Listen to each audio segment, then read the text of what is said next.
What's good in the hood? Welcome to our channel, Drunkventures.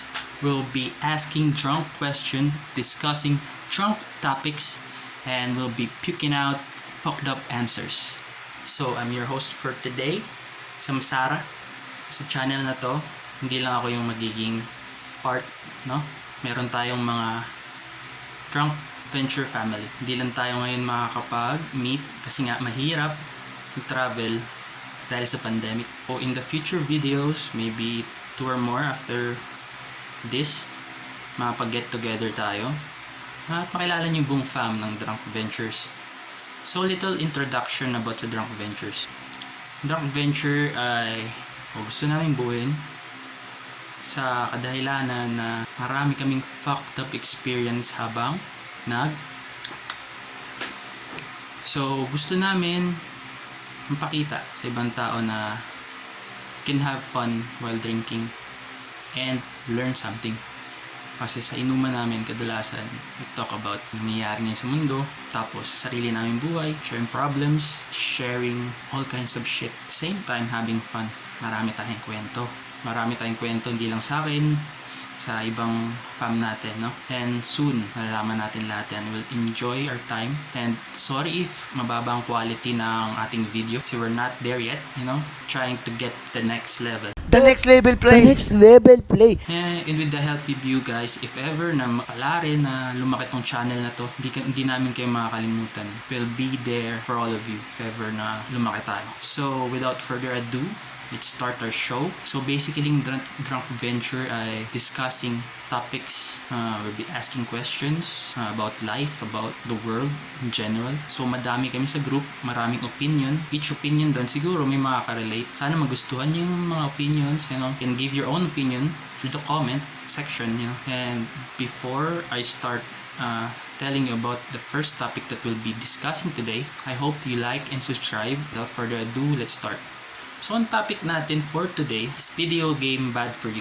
So, I don't have a laptop. I'm using my phone to check on a video. Kasi ito yung video about Joe Rogan. He's a famous UFC commentator. Kung sa mga hindi nakakilala, you can search it up. Joe Rogan. And meron siyang podcast sa YouTube. Nakita ko tong interesting na topic nila about video games. And medyo na-offend ako nung nabasa ko yung headline. Sabi na, video game is bad for you. How is it bad for you? Ano nga ba sinabi ni Joe Rogan dito? So I'm searching. The Joe Rogan experience. I found, I don't know if you agree with this, there were a ton of kids along the way growing up as I was building my business that would say, I'm not into this, I'm not into that, kind of like you described yourself. Yeah. And they don't do anything because they're looking for that thing. And I would... Oh wait, before we start the video, na-start na natin, pero before that, essentials, no? Vape. Bale, yun yung magiging laman ng video sa future. Drinking good juice and probably smoking some cigars and vape. Depende sa mga tropa. Kasi iba nag-iossi, iba nag-vape. And iba may ginagawin itong bagay.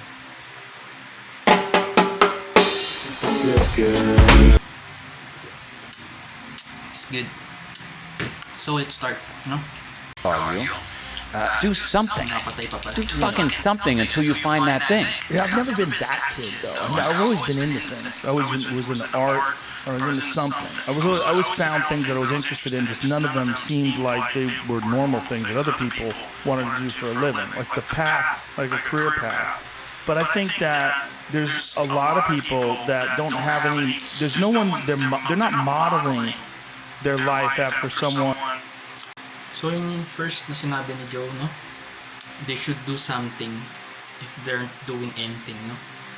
Parang sabi nila na if wala kang role model sa buhay or kumbaga parang wala nagturo sa'yo, you should try to do something to make a name for yourself, siguro, di ba? Pero here's one thing, no? Paano nga? Kung wala nga, di ba? Wala kang motivation. Hindi naman lahat ng tao na katulad ni Joe, sabi niya nga na bata pa lang siya, may interest na siya sa mga bagay. Yun, arts, ganun, martial arts. Actually, taekwondo siya. black belt siya sa taekwondo, I think, mixed martial artist siya. He was very accomplished at an early young age. Tried to be that, no? Nag-taekwondo ako pero hindi ko rin nagustuhan. Nagustuhan ko naman pero hindi rin ako nagtagal kasi nga nakilala ko yung Dota. So, bias tayo sa video games dito. So, yun. Hindi naman lahat ng tao may ganung mentality, no? Kasi nga, ayun nga, sa upbringing, walang role models. Hindi lahat nakakaalis sa mold na yun. Kasi nagkaroon na sila ng mold, bata pa lang sila. Wala na silang motivation na gawin ibang bagay kung di ko sabihin sa kanila, di ba? And how will you find that if you don't have any motivation to do something different? Until na meron sa'yo nagtulak o kaya nag-spark dun sa mo.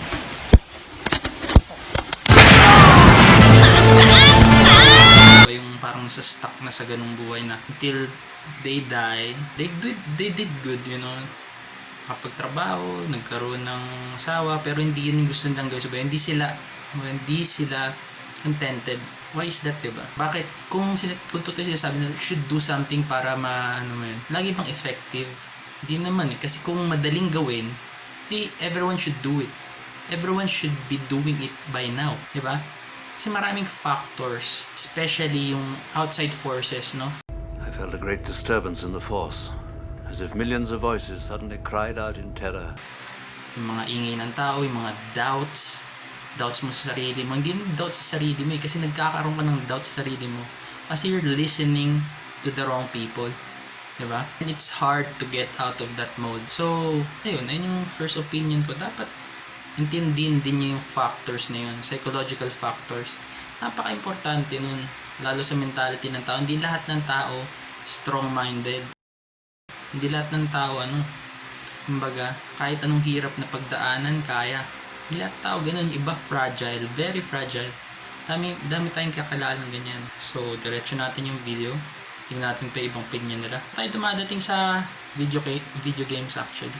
Someone that's successful, someone that is doing something that they enjoy and love. Sometimes kids have to see that. And if their parents are living a bullshit life and their neighbors live in a bullshit life and most of their family lives a bullshit life, they just fucking lay around, and then they seek refuge in drugs or video games or something that stimulates them. And video games are a real problem. They're a real problem. Ito na simula, no? Sabi na siya sa video games. Basically, sinasabi, pagka yung parents mo daw nakapaligid sa'yo, living a mediocre life, kumbaga, wala kang makukuha na ng inspiration. Can't blame it on them, You can never really blame anyone for anything. Especially sa system natin. Wala naman tayo masyadong magagawa sa system natin, di ba? Some excel, mga sikat nga, di ba? Nag-excel sila. Those are the guys na mentality nila talagang di matutumbasan na kahit anong words. Di mo ma-explain kung ano yung nagde-drive sa kanila. They can't even explain it themselves, di ba? They can't do it. They can't explain it kasi nga, pati sila, parang driving force, parang baga sa Star Wars, the Force, di ba? I'm one with the Force is with me. Pili lang yung may mga ganun the Force. And it's very hard to blame others for your failure. Kahit parents, lalo na iba sa kasi yung parents ko hindi ako pinayagan na ganito kaya ako hindi naging ganyan. Ang hirap naman na sisihin ng ganun kasi nga hindi rin naman alam ng parents natin na paano gagawin, di ba? They only want the best for us. Hindi sila masisisi. And ako nagka-experience na ako ng ganyan high school. I was getting pretty good at Dota, no? I was having a rough time sa school kasi nga nag-absent ako for some time to play Dota. I was getting pretty good. Dayo-dayo, ganyan. And at that time, hindi pa yung esports ngayon. Kumpara ngayon sa Dota, isipin mo yung Dota, TI-20 or TI-20, ang prize pool na ngayon, hindi pa tapos ang pag-angat ng prize pool. $30 million. What the $30 million. Naglalaro ka lang ng Dota. Equivalent siya ng 1 billion something dito sa Pinas. Diba? One tournament. And every month, there's different tournaments. It's actually a job right now. Esports. That time, nung kapanon ng Dota 1, esports was nada. Ang meron lang alam kong esports ng time na yun, MPGL, Mineski, Pro Gaming League. And you don't earn that much then, 25k per tournament, ganun. Pero marami naman tournaments, may Pacific pa nga. So at that time, I was third year I think. I wanted to quit school. Gusto ko na lang mag-Dota. Kasi meron yung minesking program na mag-enroll ka to develop your skills in Dota. Kasi nga, may mga gusto talagang pursue yun. Pero at that time, hindi pa nga natin alam yung esports scene. Lulobo siya ng ganito. Pero that time, I tried to convince my parents na instead of going to school, give me a chance at Dota. But it didn't work out, no? I was crying. Absent ata ako for a week na. Pinapasok na ako ulit. Before ako pumunta sa school, I told them, I don't want to go to school na. Gusto ko na lang mag-Dota. Wanted to play Dota for a living. Dayo man or tournaments, I want to be good at it. That time, I was so eager. I started crying. Akala nila binubuli ako kaya ayoko nang pumasok. What the fuck?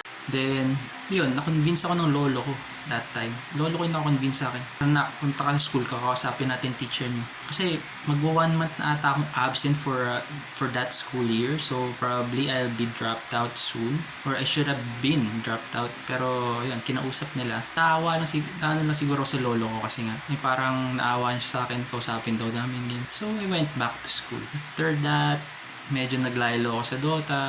Ayun. It didn't came true. I was really dreaming of playing Dota professionally. It didn't came true. Pero naglaro pa rin ng Dota. I still love Dota. Mawawala yan. First love. And it was bad for me back then kasi baba ng grades ko. I'm not stupid. Always absent. And absent-minded as well sa pag nandun sa school. I was always daydreaming. Good old days. Continue natin yung video. They're fucking fun. Addictive. And you don't, yeah, well, I have a real problem with them. And you Namin nyo din. Video games are fun and addictive. Can be an addict kahit sa burger. What does burger do to you? Diba? It's good. Pag paminsan-minsan, if you're addicted to burger, look at America, diba? Actually, mas malaking problem obesity sa America because of fast foods. I'll argue na, so what? It's addictive.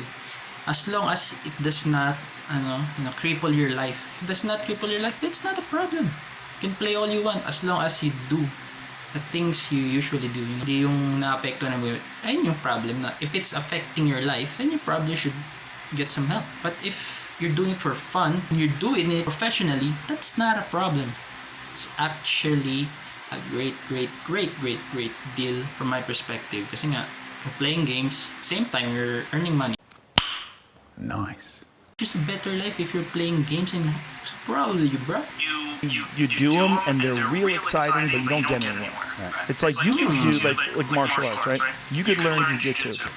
You get obsessed by jiu-jitsu, and then 3 years later, you're like an elite jiu-jitsu athlete. You're entering in competitions. You're a purple belt. You're moving up. Yeah, you're doing well. You're thinking like, I might be able to open my own school one day. That confidence. Yeah, if I have 100 students and those 100 students are paying me X amount of dollars per month, I can make a living. Holy shit, I can have this would be amazing. And then you see your jiu-jitsu school, and your jiu-jitsu instructor has all these students and drives a Mercedes, and he's got a nice family. And So he's saying na why play video games if you can do it in real life, no? Why play UFC? Parang UFC Ultimate Fighting Championship. If you can do it in real life, no? Why play that on a PC, Xbox or PS, and you can do it in real life? Well, obviously, di lahat built for UFC. Di lahat may pain tolerance para tumanggap na suntok, tsaka yung pagod baga pag nagtitrain ka to be peak performance.